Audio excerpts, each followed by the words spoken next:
Juga. Dong. Ada isinya nggak? Ada dong. Assalamualaikum warahmatullahi wabarakatuh. Kembali lagi di podcast Membadaikan Otak bersama Reza Noval Azami. Oke, narsis ya. Oke, selamat pagi semuanya. Nggak tahu pagi atau siang di sana.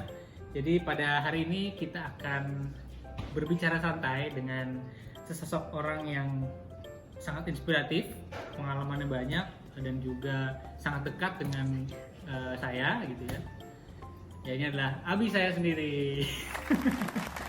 Bapak Dermawan. Bi, apa kabar? Alhamdulillah. Luar biasa. Sehat, Bi? Alhamdulillah. Lama nggak ketemu ya, Bi ya? Jadi pada podcast hari ini kita coba diskusi ya mengenai sudut pandang korporat mengenai wabah corona COVID-19 gitu.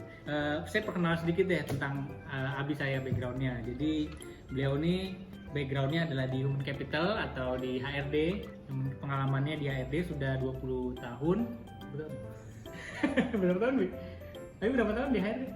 Ya segitulah. Dari tahun 92, berarti sekarang 2020. 92 benar ya? Kurang lebih. Hah? 92 ya? 92, 2020 udah 20. Udah lebih tua daripada saya ya, 27 tahun, 28 tahun ya.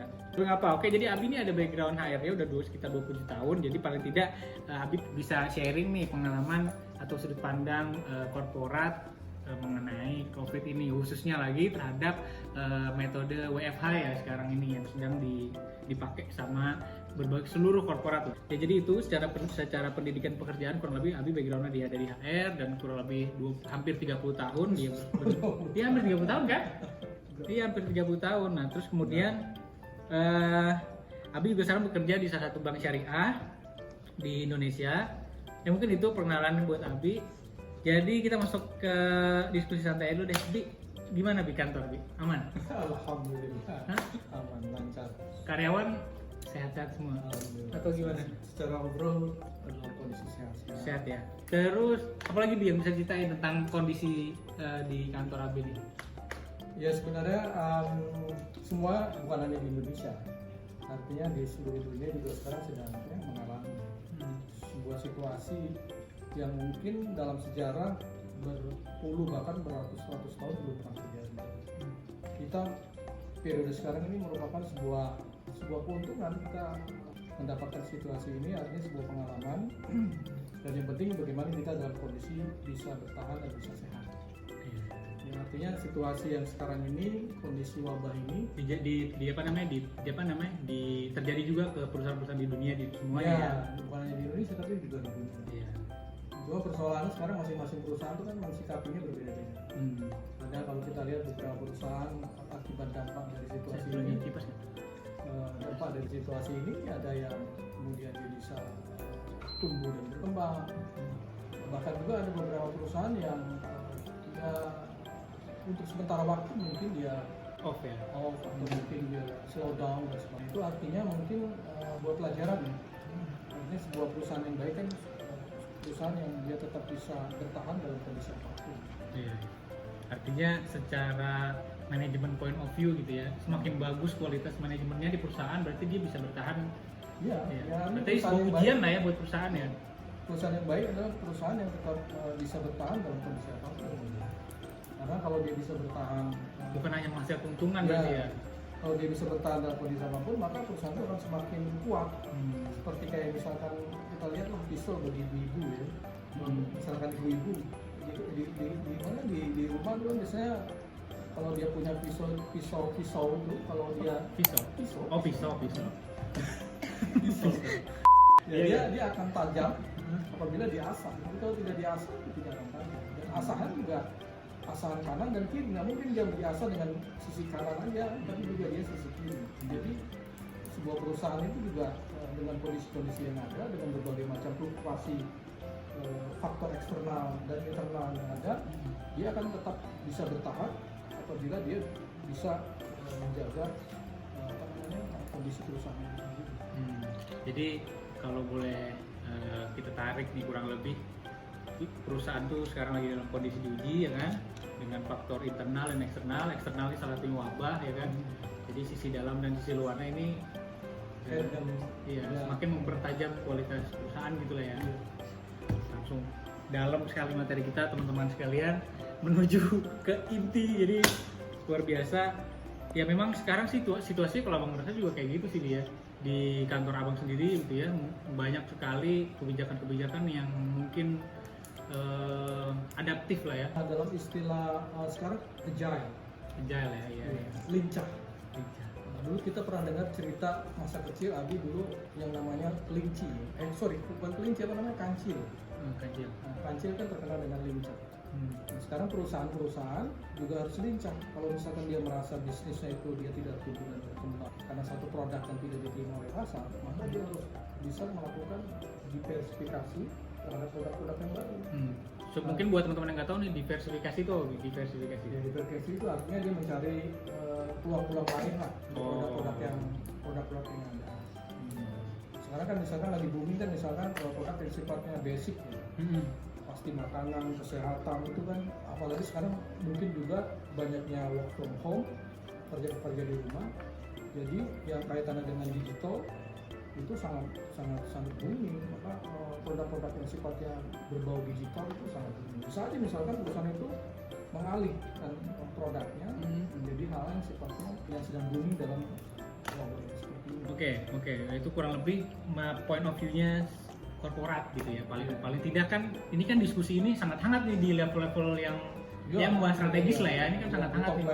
Terus digali kan diskusi-diskusi soal kondisi ini. Oke. Nah, terus abang mau coba ngerucutin lagi nih. Kan akhirnya kebijakan kita nih, kebanyakan perusahaan itu menerapkan WFH nih. Ya kan? Termasuk perusahaan Abi juga kan? Perusahaan yang tempat Abi bekerja.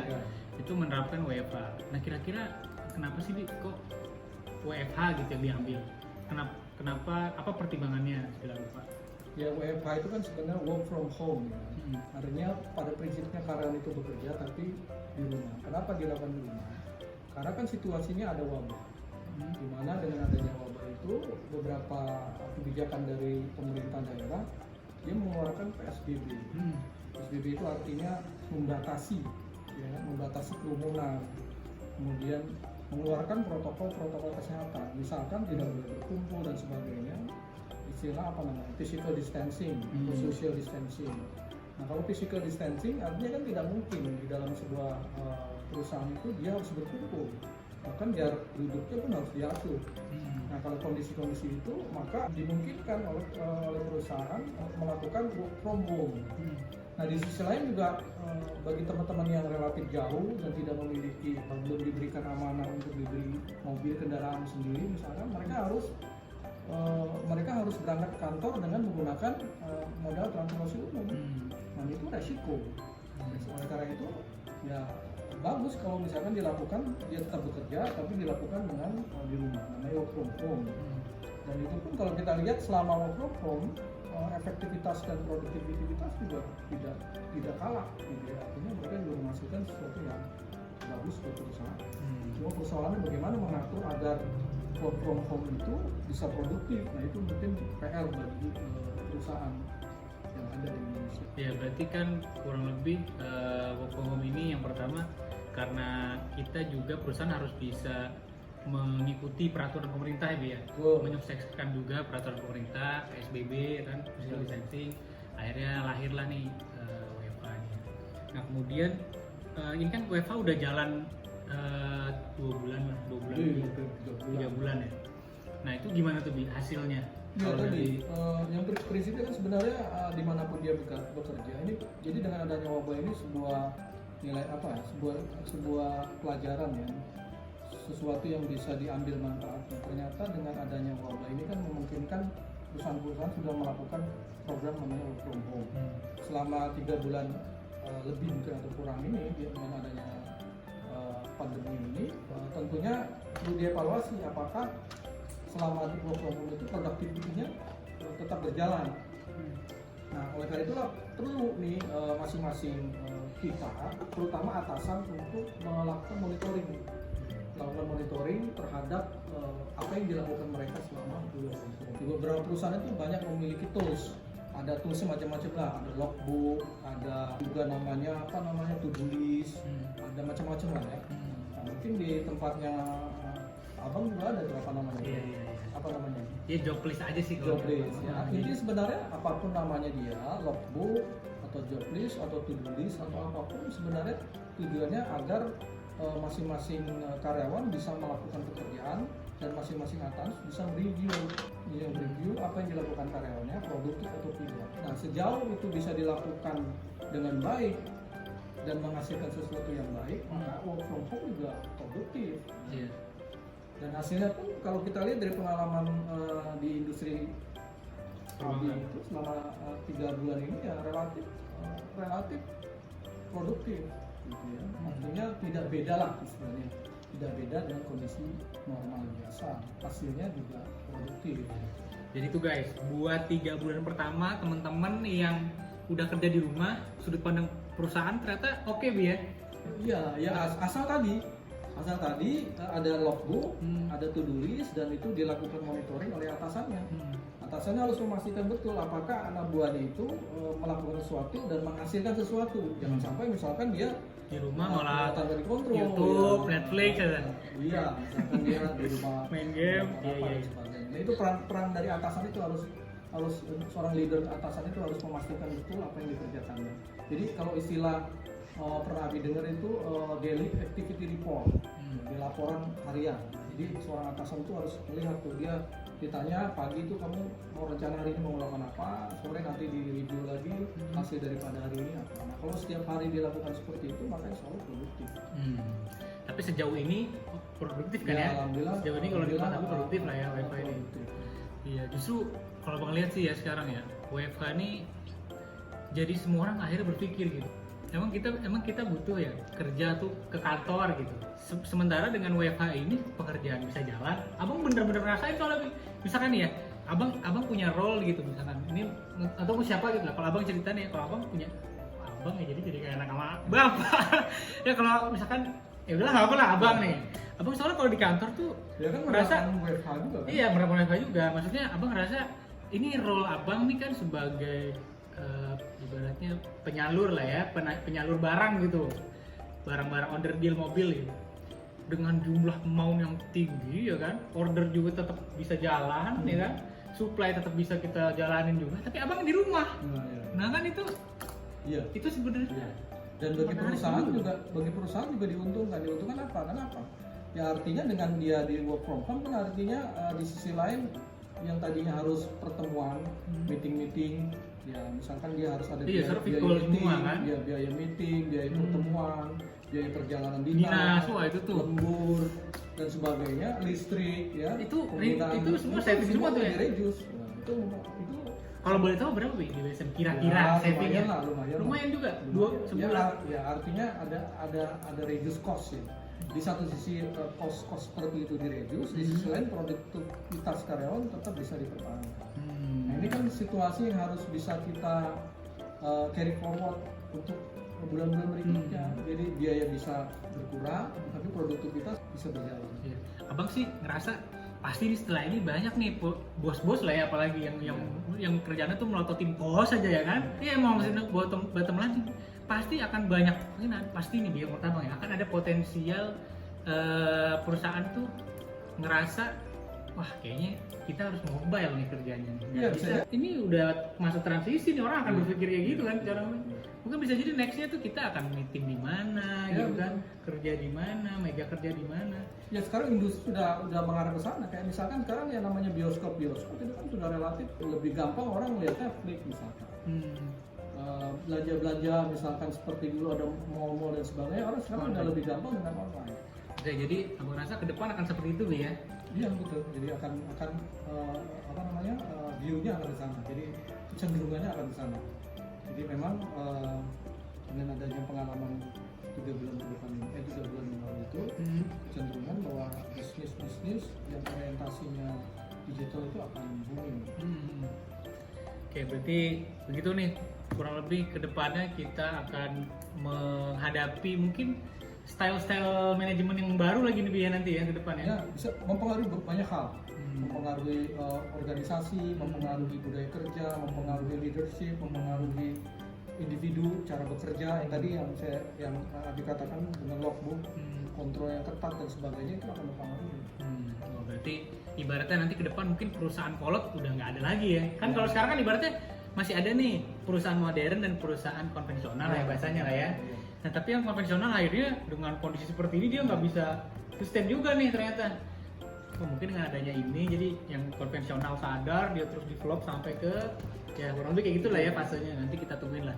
Ya paling tidak ya kita semua nih teman-teman buat yang masih baru-baru kayak saya nih baru-baru masuk ke dunia kerja dan teman-teman sekalian kita bisa lebih ini lagi bersiap siaga ya kan. Ya mungkin terakhir nih Bi, pertanyaan dari abang. Kira-kira nih buat teman-teman dan juga abang juga apa nih Bi yang harus kita siapin nih Bi? Tips-tips lah buat karyawan-karyawan yang masih kontrak atau yang masih baru lah kerjanya gitu. Gimana Bu? Ya intinya sebenarnya adalah productivity ya. Intinya tetap harus optimis. Sejauh kita yakin bahwa kita bisa memberikan kontribusi buat perusahaan itu, maka insya Allah Allah kan sesuai persepsi hambanya. Kalau kita optimis, maka insya Allah hasilnya pun akan baik. Ya namun kita juga tetap harus jangan lupa secara rupiah juga kita harus secara duniawi harus tetap kita buktikan bahwa pekerjaan kita itu ada kontribusinya. Kemudian secara rohawi ya kita juga harus yakinkan kepada yang maha kuasa, pendekatan kepada Allah agar kita bisa menjalankan pekerjaan ini dilanjutkan di perusahaan itu dan bahkan bisa karir bisa lebih meningkat. Jadi secara keduniaan atau secara kerja kita harus produktif, secara hubungan dengan Allah Subhanahu wa taala vertikal juga harus produktif juga ya, Ya, produktif hablum minanas dan produktif hablum minanas. Tuh guys, jadi ya kurang lebih seperti itu tipsnya nih. Jadi memang harus dicatat walaupun singkat tapi itu berbobot ya, berbobot. Ya, itu memang intinya. Tapi paling tidak mungkin juga kan perusahaan juga ada perusahaan yang tetap bisa tumbuh dan berkembang, bisa melakukan terobosan produk. Tapi juga ada juga perusahaan-perusahaan mungkin yang ya karena kondisinya pasarnya melemah, kemudian produknya juga kalah bersaing dan sebagainya, bisa jadi teman-teman atau teman-teman abang yang bekerja dalam sebuah perusahaan yang kira-kira mulai cooling down, bukan cooling down ya, kemudian New normal lah ya. Iya. Mungkin nanti next kita bahas new normal nih. Maksudnya akibat kondisi ini kemudian perusahaannya menurun, kinerjanya menurun, ya bisa jadi memang kebijakan perusahaan juga akan mereview ya. Tapi yang terpenting adalah bagi abang dan teman-teman untuk mulai melakukan sebuah planning. Nah, tadi yang pertama harus kita membuat sesuatu yang produktif di dalam perusahaan. Tapi seandainya pun perusahaan terus mengalami penurunan karena kondisi eksternal kayak wabah ini, maka mulai dibangun oleh bank dan teman-teman untuk mulai mencari peluang lain. Bisnis gitu. Bisnis atau entrepreneur. Wah, atau banyak menambah entrepreneur di sini nih. Yang pada dasarnya kan setiap individu itu kan punya potensi yang bisa dikembangkan. Tapi yang terpenting banget itu hablum minallah itu harus dikuatkan. Oke, siap. Allah tidak akan melupakan hambanya. Iya. Oke, luar biasa sekali diskusi kita pada hari ini ya. Sebenarnya Bang masih banyak banget nih pertanyaan yang pengen Abang tanya lagi tentang new normal, tentang apa yang lagi hangat didiskusikan selain dari corona ya. Bagaimana cara menentukan performa dan segala rupa. Wah, ini menarik nih. Tapi mungkin nggak bisa sekarang nih, kita harus berpisah karena waktu memisahkan kita. Mungkin nanti next episode nih, nanti mungkin setelah ini kita cari lagi waktu Abi yang kosong karena Abi ini sibuk banget ya, luar biasa. Di saat yang lain WFH Abi ngantor kan? Ya. Iya. Di saat yang lain WFH Abi ngantor luar biasa. Oke, semoga semuanya berkah, semoga rezeki Abi dia semua jalan. Amin. Berjalan dengan berkah, pekerjaan lancar, abang baik semuanya. Ya, abang juga kerjanya juga lancar. Amin. Juga teman-teman abang juga lancar. Ya, semuanya harus lancar. Mungkin ada. Ya, Tidak ya. bos dulu. Oke, sekian sekali lagi terima kasih Abi sudah datang di rumah Abi. Sudah datang di rumah Abi untuk bisa sharing lah buat teman-teman. Ya semoga bermanfaat. Sekian teman-teman, sampai ketemu lagi di podcast Membadaikan Otak atau Brainstorming bareng Reza Noval Azami. Wassalamualaikum warahmatullahi wabarakatuh. Waalaikumsalam.